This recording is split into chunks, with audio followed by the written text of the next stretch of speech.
E a partir de agora você acompanha o Conexão Porto Indústria. O Museu do Porto de Santos inicia a programação especial de férias de verão. São exposições e apresentações gratuitas. Cada desenho é representado por um participante. São filhos de colaboradores das empresas associadas que tinham a missão de retratar o Porto do futuro. E não faltou criatividade. Aqui é o espaço onde está acontecendo a exposição Porto e Arte, realizada pelo Sindicato dos Operadores Portuários do Estado de São Paulo. O Caio Moretti vai explicar pra gente o que vai acontecer neste espaço. Conta pra gente, Caio, o que está sendo realizado neste momento? Nesse espaço, a exposição desse concurso realizado pelo SOPESP, onde nós damos a visibilidade, dos trabalhos que foram feitos pelas crianças, filhos de trabalhadores do Porto, inclusive os premiados, mas também aqueles que não foram premiados, mas participaram. Então essa exposição vai ficar aqui à disposição do público, a partir de hoje, dia 9, e até o dia 10 de janeiro. E a gente espera que as pessoas venham para conhecer o que essas crianças, a partir da criatividade dessas crianças, pensaram num porto com inovação, com sustentabilidade. E é bem interessante o trabalho, que saiu desses desenhos. Vamos mostrar para o pessoal de casa, para eles entenderem exatamente como que funcionou esse concurso, E contar também um pouquinho da trajetória, dos associados também, Queria que você falasse um pouquinho. O que nós temos aqui neste momento? Aqui são os desenhos, esses são os premiados. Não teve um primeiro, segundo, terceiro, mas os 3 mais bem avaliados são considerados os vencedores do concurso. E desse lado de cá nós temos o que a gente chama de varal criativo, que é para as crianças que visitarem a exposição continuarem a exposição. É uma exposição que não trabalha só com os itens que já estão aqui, mas a gente vai continuar produzindo itens expostos, vamos dizer assim, a partir das crianças que vão vir visitar a exposição e vão fazer seus desenhos, e a gente vai fixar nesses varais aqui desse lado e mais um aqui atrás. É uma oficina, uma oficina de arte para as crianças que nos visitarem nesse período. E eu queria que você explicasse de onde que partiu essa ideia desse concurso, como que ele foi criado, como que ele foi estimulado para que as crianças pudessem também usar o poder de criação, a imaginação, para falar do Porto.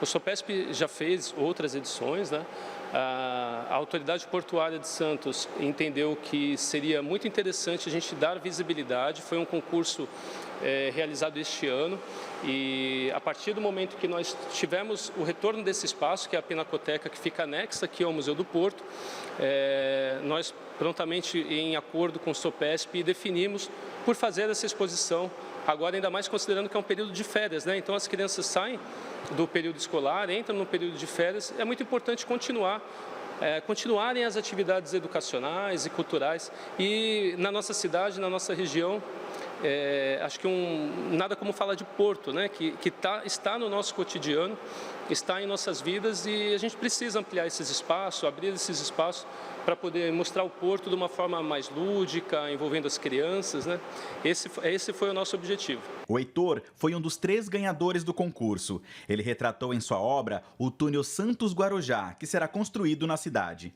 Heitor, eu queria que você falasse para mim o que você desenhou aqui. Explica para o tio. Eu desenhei o navio, o túnel, o mar e os containers dentro do navio. Eu sempre motivo ele a participar das atividades, tanto escolares, daí ele tem curiosidade sobre as questões portuárias, que às vezes eu também comento em casa, o que faz o porto e tudo mais. Daí eu levei a temática para ele, falei, Heitor, vai ter concurso sobre o Porto do futuro. Então representa isso num papel e daí o pai vai inscrever você. Daí, por mérito dele, eu incentivei, ele conseguiu expressar bem o desenho, ele conseguiu simbolizar o túnel Santos Guarujá, porque ele teve uma visão mais imediata do futuro, E daí deu tudo certo e foi essa obra aí que é como que ele imagina. Para a gerente executiva da Sopesp, esta edição está mais que especial, principalmente pelo engajamento dos participantes sobre sustentabilidade. Todas as crianças receberam um prêmio de participação. Já os 3 finalistas receberam um voucher de R$ 500 para gastar em lojas de brinquedos. Foi uma ideia de trazer para perto esse olhar das crianças sobre o setor portuário. Então a gente já fizemos em outros anos, mas esse ano foi uma edição muito especial, porque a gente teve uma participação maior das crianças. Então os pais incentivaram as crianças a participarem e a gente teve uma participação de 76% de mais desenhos esse ano do que no ano passado. E o legal é que essa exposição a gente consegue ver a criatividade e como que essas crianças pensam o Porto do futuro. Então é interessante perceber o quê? Que elas veem o Porto convivendo com a sustentabilidade, com a diversidade. A gente vê representação de robô, de drone, mas ao mesmo tempo a gente vê um oceano cheio de peixinho, a gente vê natureza convivendo ali pertinho do Porto. Então é muito interessante ver esse olhar da criança projetando o Porto para o Porto do futuro. Além da exposição Porto e Arte, que é temporária e vai até o dia 10 de janeiro, existe uma outra programação que é permanente. O Caio vai explicar pra gente como que funciona aqui o Museu do Porto, né, o Caio? É uma exposição permanente, vale muito a pena vir, conferir, porque tem muita gente que nunca veio aqui, né? Tem muito santista, muito morador da Baixada Santista que ainda não conhece o Museu do Porto. Aqui é permanente, a gente tem mais de 1.000 itens expostos, tanto na parte interna quanto na parte externa do museu. A visitação é gratuita. A gente só pede, né, como eu disse, que visitas maiores, acima de 10 pessoas, façam agendamento até para que a gente possa cuidar dessa logística, dessa organização. E aqui a gente tem itens assim incríveis, né, como o contrato de concessão do Porto, o tetraciclo que foi criado para fazer a fiscalização das obras do Porto, a locomotiva Lavoura, a Lanchigara, o bico de proa do navio Jorges, que naufragou no Porto de Santos em 1974. Então, aqui tem uma história riquíssima, não só do Porto, mas também da região, né? A gente diz que a história da cidade e do Porto, elas se misturam o tempo todo. E até do Brasil, né? A história do Brasil está muito vinculada a acontecimentos que também passaram pelo Porto de Santos. Então, fica o convite para quem ainda não conhece o Museu do Porto, vir nos visitar.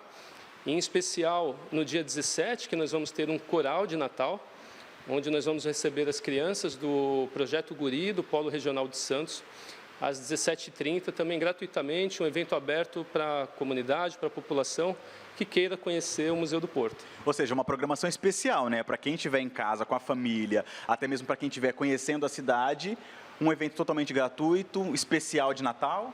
Especial e assim, aqui é um casarão muito bonito, né? De 1902, ficou pronto em 1906, poucas pessoas conhecem. Aqui a gente tem uma casa que para a época era de alto padrão, com pisos portugueses, com telhas francesas, com toda a parte de gradil que veio da Europa, que era um padrão de construção da família Guinle, né? Que teve a concessão dos 90 anos, né, dos primeiros 90 anos do Porto de Santos. Então, esse coral vem enfeitar e encantar um pouco mais esse espaço que é muito bonito e é gratuito. E a safra brasileira de café teve o 3º maior volume da história e termina com colheita de 56,5 milhões de sacas.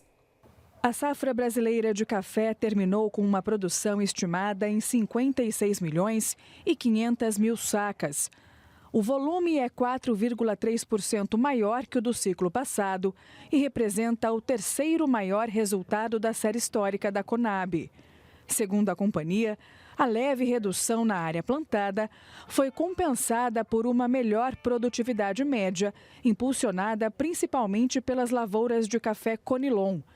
A produção do Conilon chegou a 20,8 milhões de sacas, um salto de 42% na comparação com a safra anterior. As boas condições climáticas elevaram a carga produtiva. Já o café arábica teve queda na produção por causa da bienalidade negativa e também de períodos de estiagem ao longo da temporada. A produtividade caiu para 24 sacas por hectare e a safra foi estimada em 35,7 milhões de sacas, quase 10% a menos que no ciclo anterior. No estado de São Paulo, a queda na produção do arábica foi de quase 13%. E o Conexão Porto Indústria volta amanhã às 7h30 da noite.